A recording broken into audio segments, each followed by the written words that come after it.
Hi friends, ಎಲ್ರಿಗೂ ನಮಸ್ತೆ. Welcome back to Deepika lifestyle and blogs. ಎಲ್ಲರೂ ಹೇಗಿದ್ದೀರಾ? ನಾನು ಚೆನ್ನಾಗಿದ್ದೀನಿ. ಐ ಹೋಪ್ ನೀವೆಲ್ಲರೂ ಚೆನ್ನಾಗಿದ್ದೀರಾ ಅಂತ ಅಂದ್ಕೊಂಡಿದ್ದೀನಿ.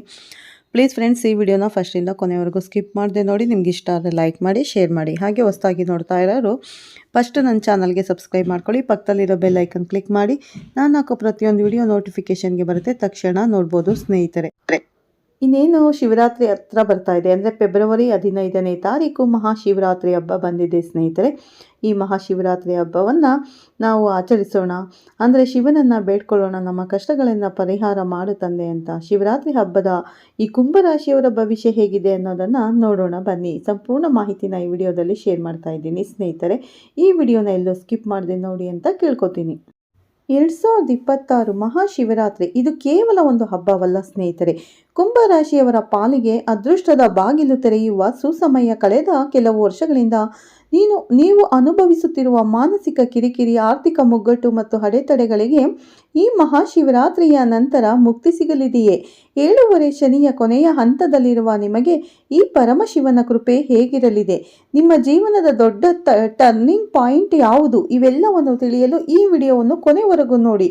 ಯಾಕಂದರೆ ವಿಡಿಯೋದ ಅಂತ್ಯದಲ್ಲಿ ನಿಮ್ಮ ಕಷ್ಟಗಳನ್ನು ದೂರ ಮಾಡುವ ಒಂದು ಸರಳ ಪರಿಹಾರವನ್ನು ಕೂಡ ನಾನು ತಿಳಿಸಿಕೊಡಲಿದ್ದೇನೆ ಸ್ನೇಹಿತರೆ. ಪ್ರಸ್ತುತ ಕುಂಭರಾಶಿಯವರಿಗೆ ಶನಿದೇವನು ದ್ವಿತೀಯ ಸ್ಥಾನದಲ್ಲಿದ್ದಾನೆ. ಅಂದರೆ ನಿಮ್ಮ 7 ಶನಿಯ ಪ್ರಭಾವ ಈಗ ಅಂತಿಮ ಹಂತದಲ್ಲಿದೆ, ಅಂದರೆ 7.5 ಕೊನೆಯ ಹಂತದಲ್ಲಿದ್ದೀರಾ ನೀವು ಕುಂಭರಾಶಿಯವರು.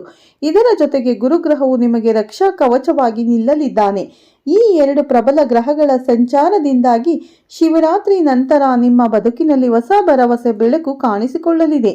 ವೃತ್ತಿ ಮತ್ತು ನೌಕರಿ ಉದ್ಯೋಗಸ್ಥರಿಗೆ ಈ ಸಮಯ ಅತ್ಯಂತ ಪ್ರಬುದ್ಧವಾಗಿದೆ. ಆಫೀಸ್ನಲ್ಲಿ ಎಷ್ಟೇ ಕೆಲಸ ಮಾಡಿದರೂ ಮನ್ನಣೆ ಸಿಗುತ್ತಿಲ್ಲ ಎಂಬ ಕೊರಗು ಈ ಶಿವರಾತ್ರಿಯ ನಂತರ ದೂರವಾಗಲಿದೆ. ಮೇ ಅಥವಾ ಜೂನ್ ತಿಂಗಳ ನಂತರ ನಿರುದ್ಯೋಗಿಗಳಿಗೆ ಪ್ರತಿಷ್ಠಿತ ಸಂಸ್ಥೆಗಳಲ್ಲಿ ಕೆಲಸ ಸಿಗುವ ಯೋಗವಿದೆ. ಆದರೆ ನೆನಪಿಡಿ, ಶನಿಯ ಪ್ರಭಾವದಿಂದ ಕೆಲಸದ ಒತ್ತಡ ಸ್ವಲ್ಪ ಹೆಚ್ಚಿರಬಹುದು. ಹಾಗಾಗಿ ತಾಳ್ಮೆಯಿಂದ ಕೆಲಸ ಮಾಡುವುದು ಒಳಿತು. ವ್ಯಾಪಾರ ಮತ್ತು ಹೂಡಿಕೆ ವ್ಯಾಪಾರಸ್ಥರಿಗೆ ಇದು ಮಿಶ್ರ ಫಲದ ಸಮಯ. ಹೊಸ ಹೂಡಿಕೆ ಮಾಡುವ ಮುನ್ನ ಅನುಭವಿ ವ್ಯಕ್ತಿಗಳ ಸಲಹೆ ಪಡೆಯಿರಿ. ಈ ಹಿಂದೆ ಯಾರಿಗಾದರೂ ಹಣ ಸಾಲ ಕೊಟ್ಟು ಬರದೇ ಇದ್ದರೆ ಆ ಹಣ ಈಗ ವಾಪಸ್ ಬರುವ ಸಾಧ್ಯತೆ ಇದೆ. ಆದರೆ ಪಾರ್ಟ್ನರ್ಶಿಪ್ ವ್ಯವಹಾರಗಳಲ್ಲಿ ಸಣ್ಣ ಪುಟ್ಟ ಮಾತಿನ ಚಕಮಕಿ ನಡೆಯಬಹುದು. ಹಾಗಾಗಿ ನಿಮ್ಮ ಮಾತಿನ ಮೇಲೆ ಹಿಡಿತವಿರಲಿ. ಮತ್ತೆ ರೈತ ಬಾಂಧವರಿಗೆ, ನಮ್ಮ ಕೃಷಿಕರಿಗೆ ಈ ಶಿವರಾತ್ರಿಯ ನಂತರ ಒಳ್ಳೆಯ ದಿನಗಳು ಬರಲಿದೆ. ಹಳೆಯ ಸಾಲಗಳಿಂದ ಮುಕ್ತಿ ಪಡೆಯುವ ದಾರಿ ಕಾಣಿಸಲಿದೆ.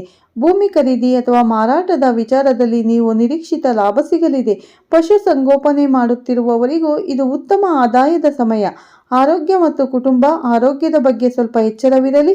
ಶನಿ ದ್ವಿತೀಯದಲ್ಲಿ ಇರುವುದರಿಂದ ಕಣ್ಣು ಅಥವಾ ಹಲ್ಲಿನ ಸಮಸ್ಯೆ ಕಾಡಬಹುದು. ಮಾನಸಿಕ ಶಾಂತಿಗಾಗಿ ಪ್ರತಿದಿನ ಕನಿಷ್ಠ 10 ನಿಮಿಷ ಧ್ಯಾನ ಮಾಡಿ. ಕುಟುಂಬದಲ್ಲಿ ಸಣ್ಣ ಪುಟ್ಟ ಸಮಸ್ಯೆಗಳಿದ್ದರೂ ಮಕ್ಕಳ ಕಡೆಯಿಂದ ನಿಮಗೆ ಒಂದು ಶುಭ ಸಮಾಚಾರ ಕೇಳಿ ಬರಲಿದೆ ಸ್ನೇಹಿತರೆ. ಮನೆಯಲ್ಲಿ ಮಂಗಳ ಕಾರ್ಯಗಳು ನಡೆಯುವ ಸೂಚನೆಗಳಿದೆ. ಮತ್ತೆ ನಿಮ್ಮ ಅದೃಷ್ಟದ ಸಂಖ್ಯೆ ಮತ್ತು ಬಣ್ಣ. ಅದೃಷ್ಟದ ಸಂಖ್ಯೆಗಳು 3 ಮತ್ತು 9. ಅದೃಷ್ಟದ ದಿನ ಗುರುವಾರ ಮತ್ತು ಶುಕ್ರವಾರ. ಶುಭವರ್ಣ ಹಳದಿ ಮತ್ತು ಬಿಳಿ. ಸುಲಭ ಪರಿಹಾರಗಳು. ಕುಂಭರಾಶಿಯವರು ಶಿವನ ಕೃಪೆಗೆ ಪಾತ್ರರಾಗಲು ಈ ಸರಳ ಕ್ರಮಗಳನ್ನು ಅನುಸರಿಸಿ. 1. ಪ್ರತಿ ಶನಿವಾರ ತಪ್ಪದೆ ಹನುಮಾನ್ ಚಾಲಿಸವನ್ನು ಪಠಿಸಿ. 2. ಸೋಮವಾರ ಶಿವನ ದೇವಾಲಯಕ್ಕೆ ಹೋಗಿ ಪಂಚಾಮೃತ ಅಭಿಷೇಕ ಮಾಡಿಸಿ ಅಥವಾ ಮನಸ್ಸಿನಲ್ಲೇ ಓಂ ನಮಃ ಶಿವಾಯ ಮಂತ್ರವನ್ನು ಜಪಿಸಿ. 3. ಅಶಕ್ತರಿಗೆ ಅಥವಾ ಬಡವರಿಗೆ ಕಪ್ಪು ಎಳ್ಳು ಅಥವಾ ಅನ್ನದಾನ ಮಾಡಿ. ಇದರಿಂದ ಶನಿಯ ಪ್ರಭಾವ ಕಡಿಮೆಯಾಗುತ್ತದೆ. ನೋಡುದ್ರಲ್ಲ ಸ್ನೇಹಿತರೆ, 2026 ಶಿವರಾತ್ರಿಯ ನಂತರ ಕುಂಭರಾಶಿಯವರ ಬದುಕು ಸುಂದರವಾಗಿರಲಿದೆ. ಆತ್ಮವಿಶ್ವಾಸದಿಂದ ಮುನ್ನಡೆಯಿರಿ. ಶಿವನ ಕೃಪೆ ನಿಮ್ಮ ಮೇಲಿರಲಿ. ಇಂತಹ ಮತ್ತಷ್ಟು ಆಸಕ್ತಿದಾಯಕ ಮತ್ತು ಉಪಯುಕ್ತ ಮಾಹಿತಿಗಳಿಗಾಗಿ ನಮ್ಮ ಚಾನಲ್ಗೆ ದೀಪಿಕಾ ಲೈಫ್ ಸ್ಟೈಲ್ ಆ್ಯಂಡ್ ಬ್ಲಾಗ್ಸ್ಗೆ ಕನೆಕ್ಟ್ ಆಗಿ ಅಂತ ಕೇಳ್ಕೊತೀನಿ ಸ್ನೇಹಿತರೆ. ನೋಡಿದ್ರಲ್ಲ, ಮಹಾಶಿವರಾತ್ರಿಯ ನಂತರ ಯಾವೆಲ್ಲ ಶುಭ ಫಲಗಳಿವೆ ಕುಂಭರಾಶಿಯವರಿಗೆ ಅನ್ನೋ ಸಂಪೂರ್ಣ ಮಾಹಿತಿನ ಶೇರ್ ಮಾಡಿದ್ದೇನೆ. ಈ ವಿಡಿಯೋನ ಕುಂಭರಾಶಿಯವರಿಗೆ, ನಿಮ್ಮ ಸ್ನೇಹಿತರಿಗೆ, ರಿಲೇಷನ್ಗೆ ನೀವು ಶೇರ್ ಮಾಡೋದನ್ನು ಖಂಡಿತ ಮರಿಬೇಡಿ. ಪ್ರತಿಯೊಬ್ಬರಿಗೂ ವಿಷಯನ ಶೇರ್ ಮಾಡಿ ಸ್ನೇಹಿತರೆ. ಎಲ್ಲರಿಗೂ ಒಳ್ಳೆಯದಾಗಲಿ ಅಂತ ಬಯಸೋಣ. ಹಾಗಾಗಿ ನೀವು ಪ್ರತಿ ಶನಿವಾರ ಶನಿ ಟೆಂಪಲ್ಗೆ ಹೋಗೋದನ್ನು ಮರಿಬೇಡಿ ಕುಂಭರಾಶಿಯವರು.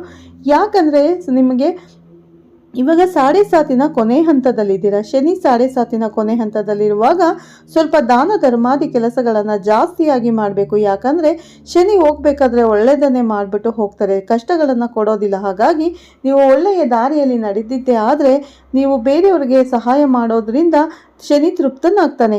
ಬಡಬಗ್ಗರಿಗೆ, ಕಾರ್ಮಿಕರಿಗೆ ಅನ್ನದಾನ ಆಗಿರ್ಬೋದು, ಬಟ್ಟೆ ದಾನ ಆಗಿರ್ಬೋದು, ಯಾವುದೇ ರೀತಿ ದಾನ ಧರ್ಮಗಳನ್ನು ಮಾಡಿ ನಿಮ್ಮ ಕೈಲಾದಷ್ಟು ಸಹಾಯವನ್ನು ಮಾಡಿ. ಮತ್ತು ಕಾಗೆಗಳಿಗೆ, ಪ್ರಾಣಿ ಪಕ್ಷಿಗಳಿಗೆ ಆಹಾರವನ್ನು ನೀಡಿ. ಖಂಡಿತ ಒಳ್ಳೆಯದಾಗುತ್ತೆ ಸ್ನೇಹಿತರೆ. ಮತ್ತು ಕಪ್ಪು ನಾಯಿಗಳಿಗೆ ಆಹಾರವನ್ನು ನೀಡಿ. ನೀವು ಏನು ಹೇಳ್ಕೊಂಡಿರ್ತೀರೋ ಅದು ಖಂಡಿತ ನೆರವೇರುತ್ತೆ, ಖಂಡಿತ ಒಳ್ಳೆಯದಾಗುತ್ತೆ. ಶಿವರಾತ್ರಿಯ ನಂತರ ಒಳ್ಳೆ ಶುಭ ಫಲಗಳನ್ನು ನೀವು ಅನುಭವಿಸ್ತೀರಾ ಅಂತ ಹೇಳ್ತಾ ಈ ವಿಡಿಯೋನ ಇಲ್ಲೇ ಮುಗಿಸ್ತೀನಿ ಸ್ನೇಹಿತರೆ. ನಿಮಗೆ ಈ ವಿಡಿಯೋ ಎಲ್ಲ ಇಷ್ಟ ಆಗಿದ್ರೆ ಲೈಕ್ ಮಾಡಿ, ಹಾಗೆ ಓಂ ಶನೇಶ್ವರಾಯ ನಮಃ ಅಥವಾ ಓಂ ನಮಃ ಶಿವಾಯ ಅಂತ ಒಂದು ಕಮೆಂಟ್ ಕೊಡೋದನ್ನು ಖಂಡಿತ ಮರಿಬೇಡಿ ಸ್ನೇಹಿತರೆ. ಮತ್ತು ಹೊಸದಾಗಿ ನೋಡ್ತಾ ಇರೋರು ಫಸ್ಟು ನಮ್ಮ ಚಾನಲ್ಗೆ ದೀಪಿಕಾ ಲೈಫ್ ಸ್ಟೈಲ್ ಆ್ಯಂಡ್ ಬ್ಲಾಗ್ಸ್ಗೆ ಕನೆಕ್ಟ್ ಆಗಿ ನಮ್ಮ ಚಾನಲ್ಗೆ ನೀವು ಸಬ್ಸ್ಕ್ರೈಬ್ ಮಾಡ್ಕೊಳ್ಳಿ. ಮತ್ತು ಪಕ್ಕದಲ್ಲಿರೋ ಬೆಲ್ಲೈಕನನ್ನು ಕೂಡ ಕ್ಲಿಕ್ ಮಾಡಿ. ನಾವು ಹಾಕೋ ಪ್ರತಿಯೊಂದು ವಿಡಿಯೋ ನಿಮಗೆ ನೋಟಿಫಿಕೇಷನ್ಗೆ ಬರುತ್ತೆ, ತಕ್ಷಣ ನೋಡ್ಬೋದು. ನಮ್ಮ ಚಾನಲಲ್ಲಿ ಪ್ರತಿದಿನ ಪ್ರತಿ ರಾಶಿ ಭವಿಷ್ಯವನ್ನು, ಅಂದರೆ ಪ್ರತಿಯೊಂದು ರಾಶಿ 12 ರಾಶಿಗಳ ಬಗ್ಗೆ ಕೂಡ ನಾನು ತಿಳಿಸ್ಕೊಡ್ತಾ ಇರ್ತೀನಿ.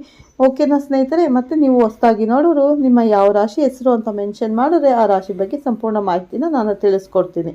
ಓಕೆ, ಮತ್ತೆ ಸಿಗ್ತೀನಿ ಉತ್ತಮ ರಾಶಿ ಭವಿಷ್ಯದೊಂದಿಗೆ ಅಂತ ಹೇಳ್ತಾ ಈ ವಿಡಿಯೋನ ಇಲ್ಲೇ ಮುಗಿಸ್ತಾ ಇದ್ದೀನಿ ಸ್ನೇಹಿತರೆ. ಈ ವಿಡಿಯೋ ನಿಮಗೆಲ್ಲರಿಗೂ ಇಷ್ಟ ಆಗಿದೆ ಅಂತ ಅನ್ಕೋತೀನಿ. ಇಷ್ಟ ಆಗಿದೆ ಹಾಗೆ ಲೈಕ್ ಮಾಡಿ, ಶೇರ್ ಮಾಡಿ. ಓಂ ನಮಃ ಶಿವಾಯ ಅಥವಾ ಓಂ ಶನೇಶ್ವರಾಯ ನಮಃ ಅಂತ ಒಂದು ಕಮೆಂಟ್ ಕೊಡಿ. ಮತ್ತು ಸಿಗ್ತೀನಿ ಉತ್ತಮ ರಾಶಿ ಭವಿಷ್ಯದೊಂದಿಗೆ. ಅಲ್ಲಿವರೆಗೂ ತಮ್ಮೆಲ್ಲರಿಗೂ ಧನ್ಯವಾದಗಳು. ಮತ್ತೊಮ್ಮೆ ಕುಂಭ ರಾಶಿಯವರೆಲ್ಲರಿಗೂ ನನ್ನ ಕಡೆಯಿಂದ, ದೀಪಿಕಾ ಕಡೆಯಿಂದ ಮಹಾಶಿವರಾತ್ರಿ ಹಬ್ಬದ ಆರ್ಥಿಕ ಶುಭಾಶಯಗಳು ಸ್ನೇಹಿತರೆ. ಪ್ರತಿಯೊಬ್ಬರಿಗೂ ಶಿವ ಒಳ್ಳೆಯದನ್ನು ಮಾಡಲಿ ಅಂತ ಶಿವರಾತ್ರಿ ಹಬ್ಬವನ್ನು ಉಪವಾಸ ವ್ರತಗಳಿಂದ ನೀವು ಆಚರಿಸಿ, ಶಿವನನ್ನು ನಂಬಿ, ಖಂಡಿತ ಶಿವನನ್ನು ನಂಬಿ ಒಳ್ಳೇದು ಮಾಡೇ ಮಾಡ್ತಾರೆ. ಮತ್ತೆ ಸಿಗೋಣ ಸ್ನೇಹಿತರೆ ಉತ್ತಮ ರಾಶಿ ಭವಿಷ್ಯದೊಂದಿಗೆ. ಧನ್ಯವಾದಗಳು. ಎಲ್ಲರಿಗೂ ಒಳ್ಳೆಯದಾಗಲಿ, ಪ್ರತಿಯೊಬ್ಬರಿಗೂ ಆ ಶಿವ ಕಾಪಾಡಲಿ ಅಂತ ಕೇಳ್ಕೊತಾ ಈ ವಿಡಿಯೋನ ಎಂಡ್ ಮಾಡ್ತಾ ಇದ್ದೀನಿ. ಧನ್ಯವಾದಗಳು.